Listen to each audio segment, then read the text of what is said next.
Thank you for watching this video. Subscribe to my channel. I posted videos, short ones, talking about the spirit of jealousy, or Invidia. I want to point out to you that this spirit, Invidia, is far more common than we think. It's far more common. This evil spirit, Invidia, as I mentioned before, it feeds off of the dissatisfaction of a community. And when you think about it, anytime a collective, or collectives means just a group of people, whether it is 3 people or 20 people or 10,000 people, that's a whole town. Anytime a group of people is intoxicated with negative energy, they seek relief from this negative energy, and the easiest way to get rid of the negative energy is to transfer it onto a selected target, which is the scapegoat. The scapegoat does not have to be innocent. The scapegoat can be guilty about something, but the most important part is that everyone agrees that they have the right to transfer their negative energy upon the scapegoat. So the spirit of envy, or say the spirit of jealousy, or you can call it just Invidia, depends upon the victims of collective violence agreeing that they are rightfully targeted. Just think about it. When people who have been targeted by a collective resist and fight for justice, what's going to happen?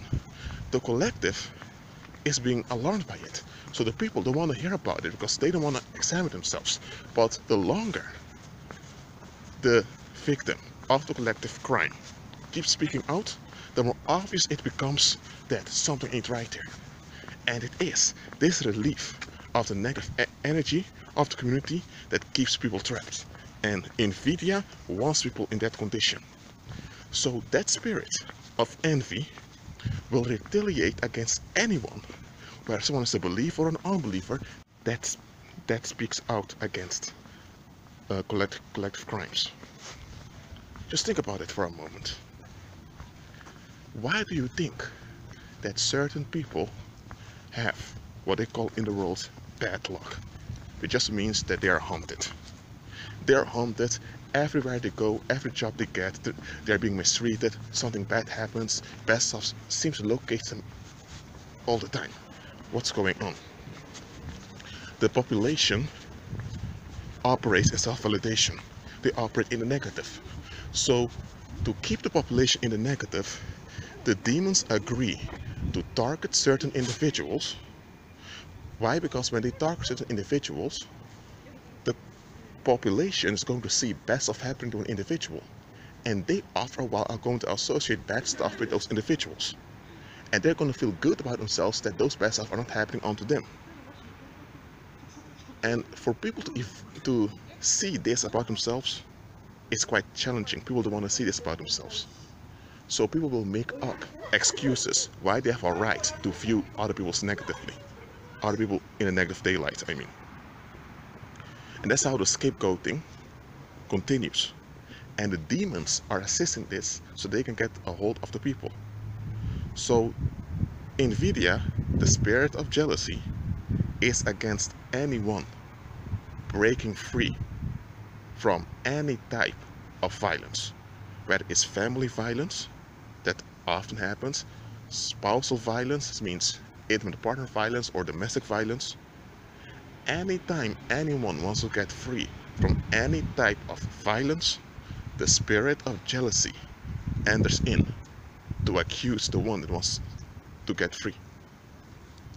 Let's say that in the past you had psychological issues and some people were bothered by it. First of all, that people have psychological issues, it happens often, okay? It happens in the world. It's nothing to be ashamed of if you look at the condition the world is in.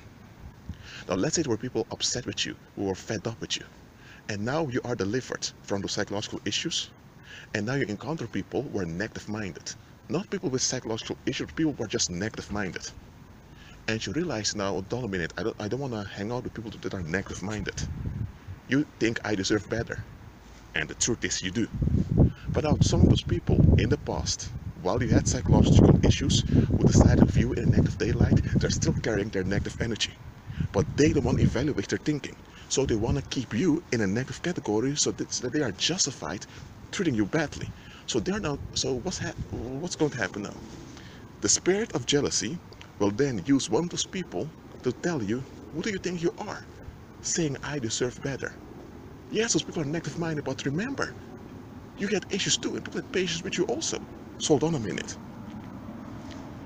Just because people had put up with you in the past while you needed help doesn't mean now that you are obliged to put up with danger. Now look, you should be compassionate towards others. If you used to hang on the streets causing all kinds of trouble, now that you're the leader, you can't pretend as if those other young men or women on the streets causing trouble as if you're so far above them. That's pride. You shouldn't do that. I agree with that. But let's say that you had a troubling youth and all these issues that were maintained by the people around you. Because people don't develop issues just like that, especially if they're young. Other people have an involvement. But let's say those other people don't want to admit their involvement. And now you are finally free from all those issues.